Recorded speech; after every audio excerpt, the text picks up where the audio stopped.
Hello, everybody. Welcome in. This is the NBA Front Office Show, and it's Friday. You know what that means. Front Office Friday! Let's go. Front Office Friday is here. Lots of stuff for us to talk about today. Lots going on in the NBA world. We've got trade rumors, things of that nature to get into. And of course, we'll be taking questions and comments from all of you joining live over here on the Front Office YouTube channel. If you're not a subscriber yet, please make sure you do hit that subscribe button for us as we push for 30,000 subscribers. Certainly do appreciate all of you. Keith, a little bit of a crazy day for me. I was getting all set up for our show. It's my fault why we're a little bit late starting here. A little dog runs into my yard, obviously hungry, obviously cold. So I'm a softie. I wind up bringing him in, doing everything I can to try to find the owner and all that stuff. I've got posts out on social media, all kinds of stuff. After this show, the search will continue. So it's my fault while we are late here. No blame there. Karma will be repaid to you in full for doing the right thing, taking care of a lost pet like that, man. That's good stuff on your part. I will donate that karma to the Lakers if I can, if there's some way to do that, because they're going to need it with their upcoming back-to-back on the road against Minnesota and New Orleans. Keith, how bad against the Hornets last night. Not so much against the Hornets, if only they could play the Hornets every night. I feel for the Hornets a little bit. By the way, this is some big news today. Bradley Beal, indeed, back in action tonight, just in time to play the Hornets, who now will be on the second night of a back-to-back, playing a Phoenix Suns team that will have their big three of Kevin Durant, Bradley Beal, and Devin Booker. Not very fortuitous for Charlotte, but good for the Suns to be closer to healthy and get a second full game, hopefully, fingers crossed, full game of their big three playing together. Yeah, and probably an angry, motivated Suns team to show, hey, we're real. Like we're what we thought we could be. So this one could be pretty ugly tonight. I have a feeling. Well, we'll see. Maybe Charlotte plays well. Maybe Phoenix is bumpy, but we'll see. Keith, at this point, are we speaking of bad teams? Are we at a point now where we are like? Are we feeling bad for the? I know, like I was kind of saying, hey, if you're going to be bad, go ahead, set the record for losses in a row. Do we now feel bad for them? I thought they might steal that win against your Celtics last night. Then it goes to overtime. They lose another one, 28 in a row. Right now, like Raptors fans are nervous as hell that they're going to be the team. Teams are now like playing hard against them to not be the team that breaks the streak, to not be the team that loses to the Pistons. And I'm kind of starting to feel bad for Detroit. Yeah, we appreciate Doug, not Dave, checking in here with us today. And yeah, I mean, last night you could see the Celtics, they approached the first half like, we just need to show up and that's enough. And it clearly wasn't. Detroit is playing hard. They played some more reasonable lineups last night, other than the all bench lineups. Those are weird and have to go.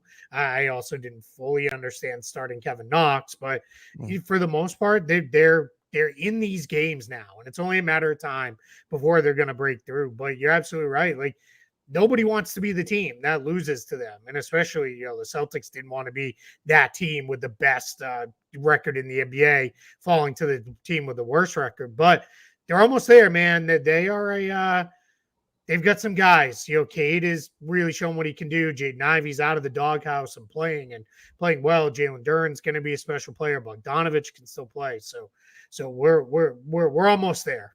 I feel like it might be that Toronto game or maybe their next home game. Here's my guy Bryce Simon chiming in of Motor City Hoops. Bryce is the best. He's fantastic. Said, you can't reverse course now. You spoke this into existence. I have been saying, like, I want them to set the record just because if you're going to be bad, might as well be extra bad. But once you set that record, then it just starts. Then the enormity of it starts to weigh on you. That's the way I look at it. Yeah, no one, fine, go break the record, lose their next one, have the longest losing streak all to yourself, and then don't let it get to 30. Win the next one and just keep maybe stacking a few wins from there, because it's pretty clear you're in the bottom. You're not catching anybody. No one's catching you from ahead like that. So just keep now let's play more lineups that make sense. I wrote a piece for Spot Track. If anybody's interested, I'll drop it into the chat over on YouTube, the link to it. But you could go check it out, where I basically let out, here's what I would do, from here forward. And a big part of it was, let's just make sure we're finding out by the end of this season, is Kata number one? Do we really Yeah. feel he can be the guy? Where are we at with Jaden Ivey? Is he somebody who's going to be there? Let's challenge Jalen Duren in different types of stuff. Let's play him all different defensive coverages, up at the level of the ball, hedge and recover, switching, drop coverages. Let's find out what he's best at, what it's most comfortable with. And then, for the love of all that is basketball holy, please get Asar Thompson consistent minutes. Like that to happen. There's no reason why he should be playing 10 minutes per game and then playing, 5 minutes per game after that, and those kind of things.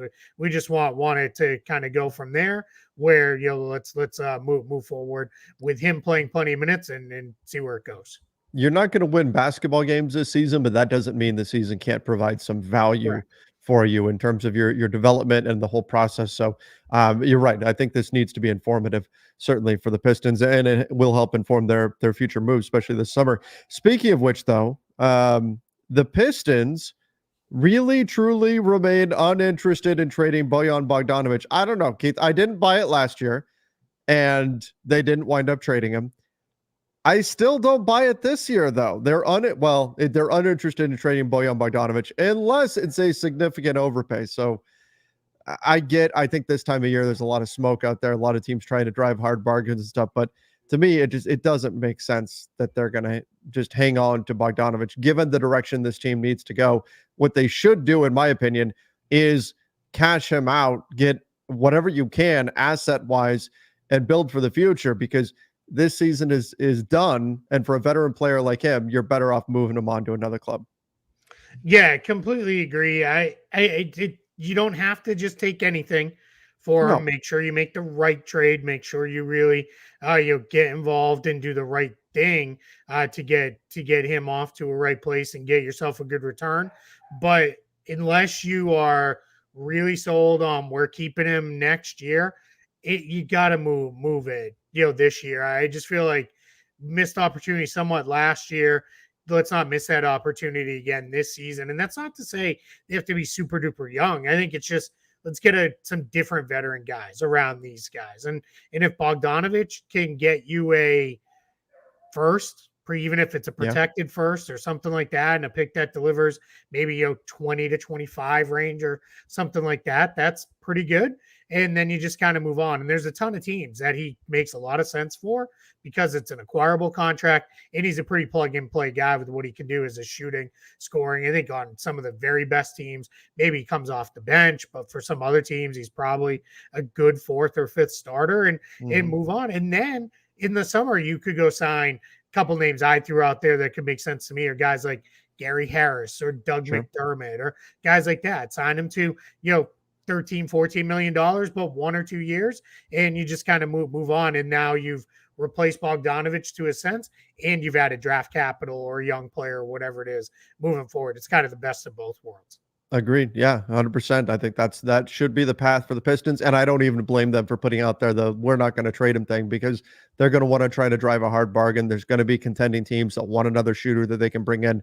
I think he'll be in high demand, and so they're going to want to try to get as much as they can for him. But I don't necessarily buy that they're actually not going to hang on to him. I think you need to move it. It makes too much sense. Another story that's out today: the Raptors and Pascal Siakam eyed December 30th as the deadline for a contract extension. So the clock is ticking. This is from Michael Grange of Sportsnet. So if they don't get this done by December 30th, does that, in your mind, does that just put Siakam right onto the trade market? How do you see this all playing out?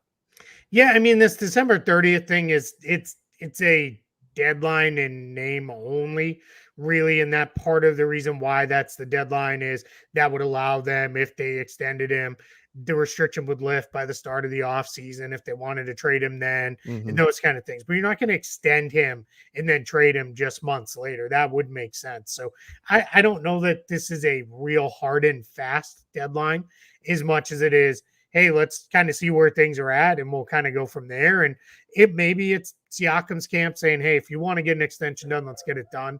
Otherwise, I'm tabling this. I don't want to talk about it again, and we'll see where things go in free agency. So I don't know that a trade changes much trade wise or anything like that. I think we're still in a spot where if he's going to be traded, he gets traded. Obviously, if he's extended, that could put a restriction on, and then he wouldn't be able to be traded. But I think for the most part, we're going to see. But really, with the Raptors, who knows? I had mentioned I actually did radio in Toronto this morning, and one of the things I mentioned on that radio spot was having the G League Showcase, having been here last week, the NBA World was here in Orlando, and I was able to see and talk to a ton of people.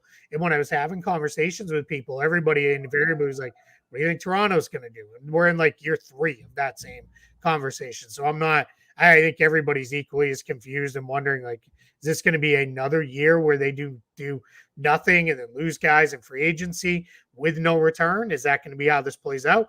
Or are they really ready to, all right, let's do a hard or not hard, but a soft reset and try to flip this and turn things very quickly, because it's clear they feel Scotty Barnes is the kind of guy you can build around right now today. So we're going to see. I think Michael Grange of Sportsnet said they have no interest in rebuilding.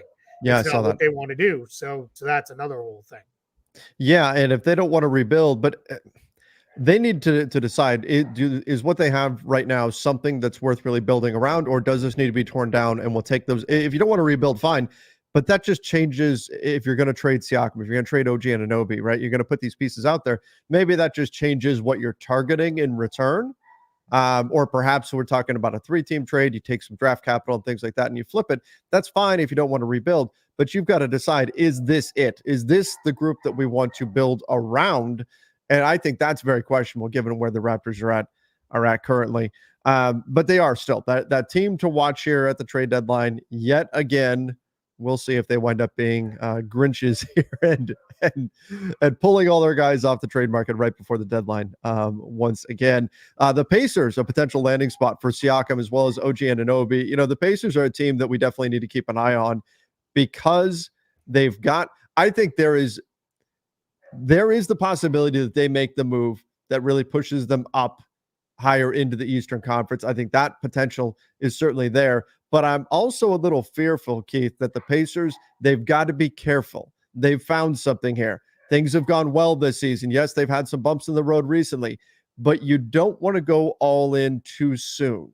And so I think they're in a good spot, but you have to be very careful when you're trying to make that next step, because this is the point where a lot of teams can get tripped up. You make the wrong move for the wrong guy, thinking, well, we need to add somebody because suddenly we're good. Let's go. Let's push down on the gas pedal.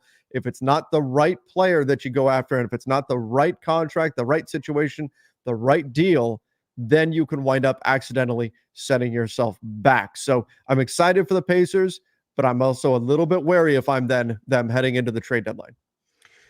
Yeah, and if you're doing a deal for Siakam or Anunoby, you have to be confident they're going to stay and that you can get 100%. Them re-signed. Otherwise, that's a huge problem, because they're not close enough to make an all-in move that puts you in title contention. And then, all right, hey, if that's the only one we get, it is what it is. Almost kind of oddly enough, like when the Raptors traded for Marc Gasol, right? That was, we're kind of going all in. We're really going to chase this title. And it worked out, and everybody was happy. Mm-hmm. They're not close enough. They're not at that level. And even with a trade for like a Siakam or Anunoby, they're not going to be at that level. So, but now if you could get them to stay long-term, keep building around that, to me, that's fine, because that forward spot is still a bit of a challenge for the Pacers for sure. They don't have anybody fully locked in at that spot, and that's the tricky part. So getting one more forward, I think that could really, really play. That would make a lot of sense for them. They're sitting on about $9 million in cap space that they can get up to, so that makes it far easier for them to facilitate and create trades than it does for other teams in this spot right now, because they don't have to fully match salary. That's take $9 million off whatever a guy makes, and that lowers the number they need to match. So that makes it a lot easier for them as well. So that's a pretty big deal. Yeah, that's something that'll certainly be useful in trade talks. Zach says, random trade question with a lot of smoke about a Thunder consolidation trade. What's the better fit, Markkanen or a traditional big like Jarrett Allen? It's an interesting question when you're looking at what I mean. OKC's been great so far this season. They've been a ton of fun to watch. I tend to lean Markkanen in this situation because I like what Chet provides. I can see the benefit of having another big behind him, especially a more traditional big. But I think the way this Thunder team really excels is when you can run Chet at the 5 and he can be super versatile. And Markkanen is going to give you the scoring burst, the shooting, that everything else that you need from there.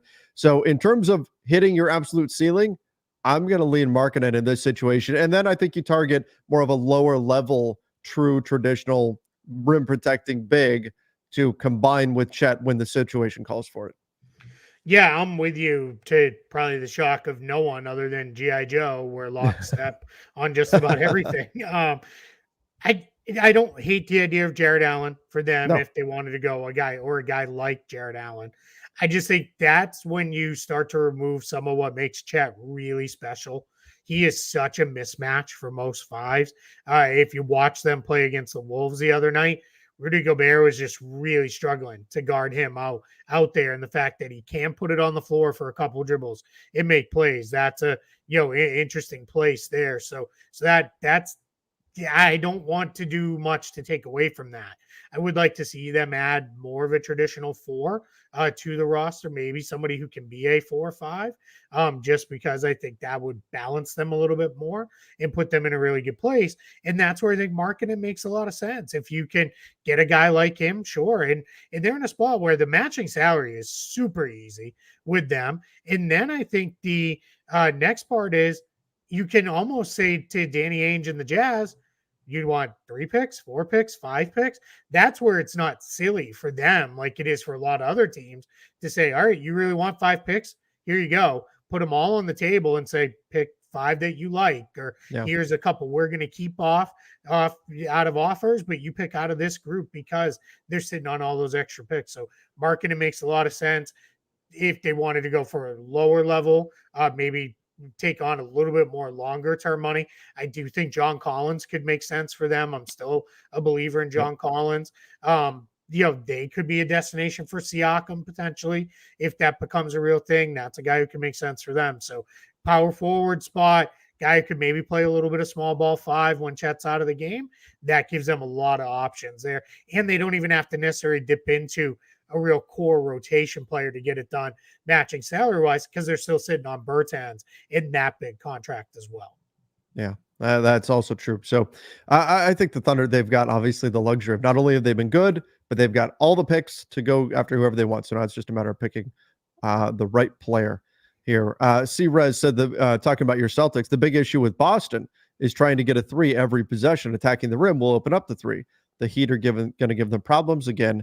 Coaching is a big issue. See, this is like the Celtics are sitting in the 1 seed of the East. They've been the most impressive team of the season so far. I make the point, people criticize Darvin Ham over on my Lakers side of things, and rightfully so, but I also make the point, there's no fan base that doesn't criticize their coach. Every fan base doesn't like their coach. So things have been going well for the Celtics, and yet coaching is a big problem. Do you agree with that the coaching is an issue in Boston?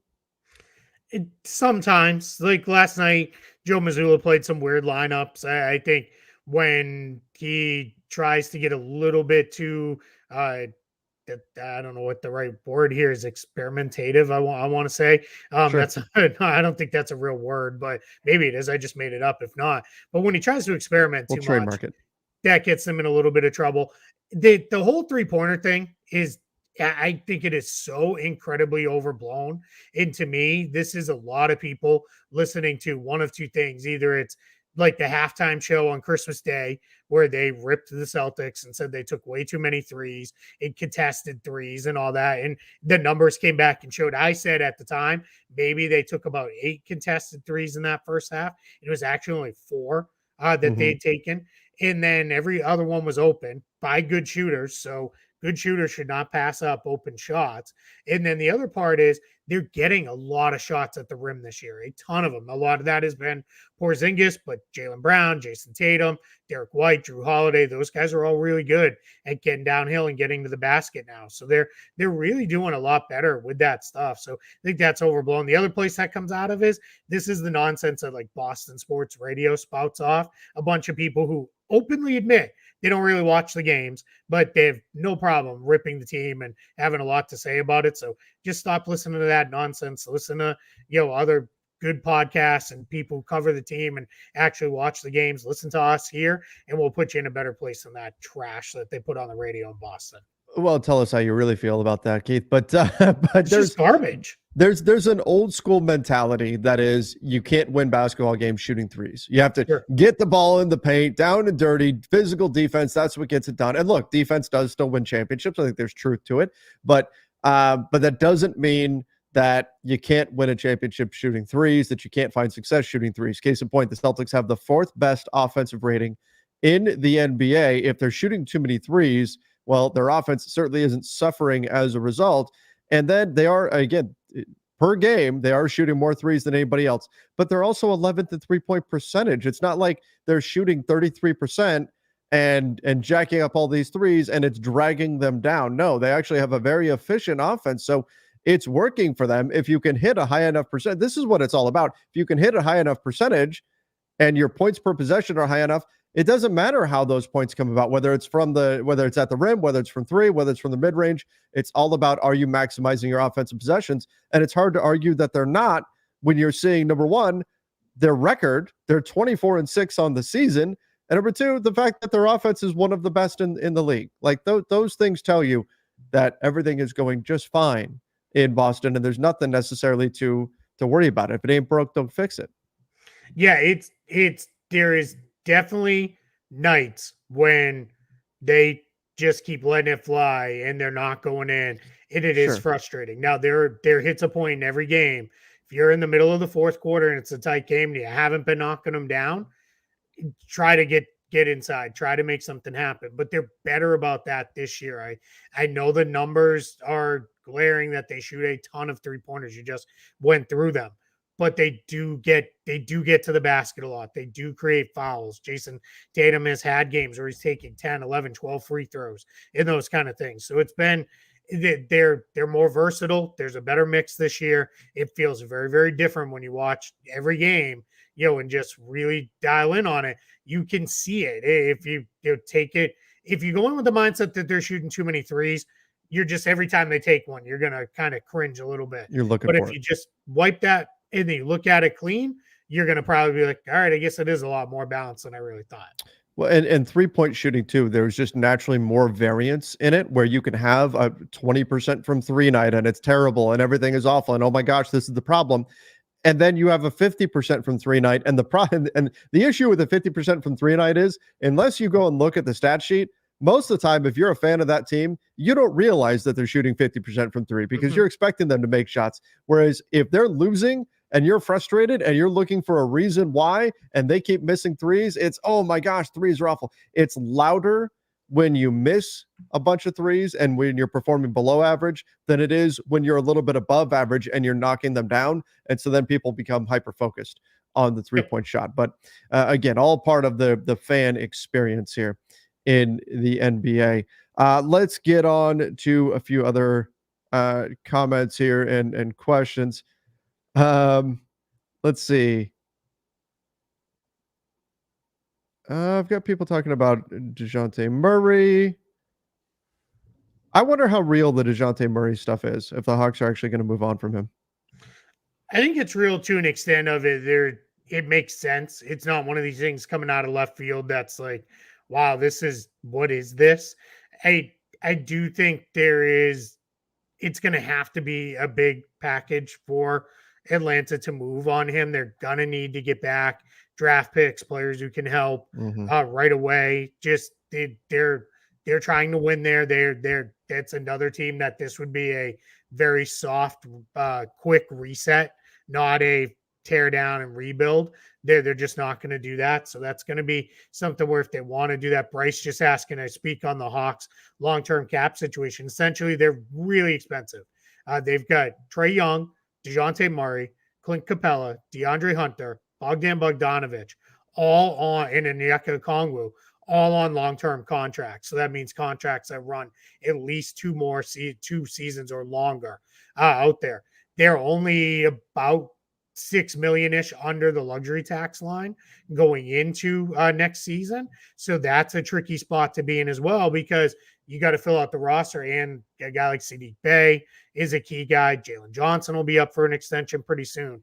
It sounds good to extend and take care of all your own guys, but when you do it too much for guys who are they're good, but not truly great players, and maybe they don't all fit together, and you're not having success, you need to start reshuffling things around a little bit. They did some of that with John Collins, obviously this past summer, but there's more of that needs to come, because what they did effectively was they took Collins' salary out of the mix for this year, but for next year they replaced it with the money that will kick in for Murray and Okongwu and Bogdanovic on their new contracts. So that's all going to be there, just replaced. Now, you're getting 3 for the cost of 1, I guess. You could look at it that way, but it's tough. And there's some guys that just the fit is just weird and a little bit off. So I think Murray might be their way to get out of that to some extent and start things maybe moving in a slightly different direction.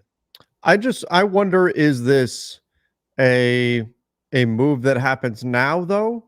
Or is this, and by now I mean by the trade deadline, or is this setting the groundwork for a summertime deal? Mm-hmm. Yeah. That is kind of, from doing this long enough, you can kind of get a feel for when things are actually going to come to fruition. And again, maybe it will, but a lot of the times with stuff like this that pops up, it's really setting things up to be picked up again in June and in July. The one I always think about that was the Mike Conley trade to Utah. That was one that it was talked about. They really tried hard to get it done that year at the trade deadline with the Jazz and the Grizzlies.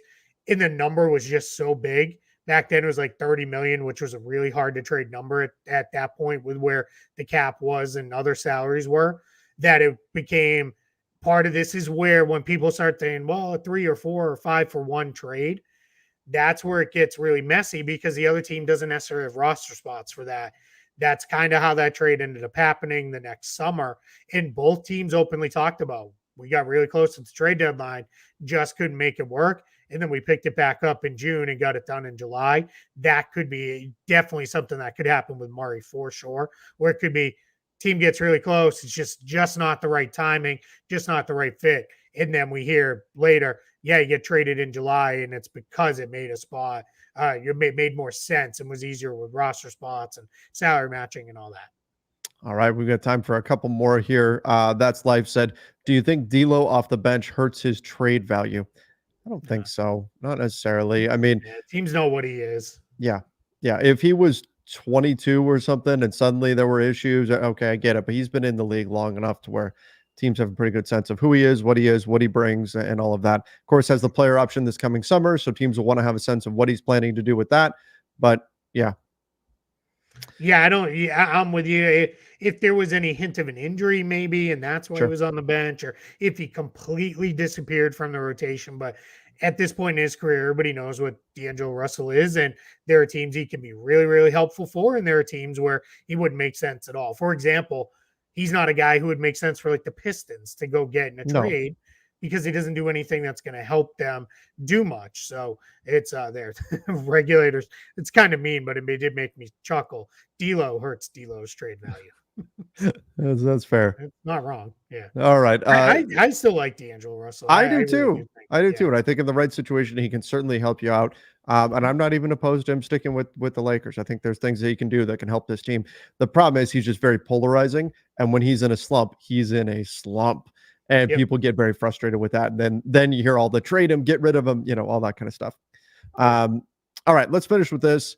Doug McMenamin said, Happy New Year. Do you guys have plans? Thanks as always. I don't do anything for New Year's at this point. I don't go out and party or any of that kind of stuff. I've kind of passed that point. So Yeah, I don't have anything planned other than just hanging around the house. Maybe I'll order a pizza or something like that, watch some movies, hang out. The Lakers do play that day. Fortunately, they play early on New Year's Eve. I want to say they play. It's at like 2 o'clock or something like that. They've got an early game that day. Yeah, it's So 7 Eastern. 70. Oh, okay. So it's a Yeah. little bit later than I was thinking. But Little bit. anyway, Yeah. it's an earlier game. So with that being the case, yeah, I'm not. Oh, that's what it is. It's 4 o'clock Pacific time. That's what I was thinking. So with an earlier game, I'll cover the game and then hang out, relax. Keith, I'm assuming you're probably going to be doing this. I'm not assuming that you're going to go out bar hopping or anything. No. Yeah, those days are long since gone. It's a work night. There's games on, so we'll be watching games. I think the latest one tips at 8 Eastern, so games will be over by 10:30 or so here on the East Coast.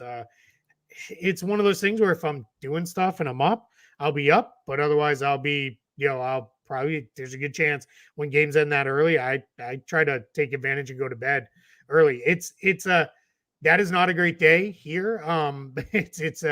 I think people know I live in Orlando. I live extremely close to Disney World, extremely close. You can hear and see the fireworks from our backyard, and they do crazy big fireworks, which is awesome and fun. And it's not a complaint because I know where I chose to live and all that, but it's just a little rough for the dogs. Thankfully, they don't react too much to that. It's more the neighborhood fireworks that get them going. So Yeah. we'll try to get them calmed down. And that's a night we turn the TV way up and that. But yeah, the Celtics also play at 7 o'clock against the Spurs. So that'll be I'll be dialed in there and then watching the rest of the games, and then we'll kind of see. We have a little bit of news that's Yeah, coming the out Isaiah here. Stewart. Yeah, Isaiah Stewart's going to be out 10 to 14 days with a right great toe sprain. I think the great toe is your big toe. I'm assuming. I think so anyway. So that is not great for Detroit because No. he's a guy who actually should be playing and helpful because good Lord, James Wiseman. I said this during the game last night to somebody. He may be the most casual player I think I've ever watched, where he just kind of goes out there at one speed that's not very fast. And it's different from like a Kyle Anderson who's made it like his whole thing, Right. with the way he moves slowly. But Wiseman's just kind of out there. He just kind of jogs up and down the floor and catches it, but there's no real, I don't know. It's just, he doesn't do anything with force. And that's, super frustrating. The talent is all there, man. It's just, he's just never going to put it together at this point, I guess. That's frustrating, and it's certainly unfortunate. And like you said, with Isaiah Stewart, it's another blow to the Pistons. All right, last thing we've got. Somebody's estimating my age. Clippers will get Bojan Bogdanovic. Maybe they could. Wouldn't surprise me. They certainly could. Yeah. I mean, they'll take on the extra cap hit, tax hit if they have to. Like, no surprise there at all. If that's where they went. Somebody did say earlier, I think it was very much in a trollish comment of the Lakers should go the Linsanity route, which we all know already happened, but it did get me to look it up. He is still playing. He's playing in Taipei right now. So getting it done. He actually plays with his brother. Cool. On the same team. So yeah, I mean, good for them, right? Like I never fault him. If they want to keep playing, you keep playing. Another guy on that roster, remember Byron, don't call me BJ Mullins? Yes, I remember him. Yep, but back from his Bobcats days. Yep. That's where he is playing. And then Tony Mitchell, which there was a point in the league where there were two Tony Mitchells in the league at the same time. One played for the Pistons and one played for the Bucks. He is also apparently playing on that roster. So those are probably the names people would recognize most. But thought that was a little interesting at least.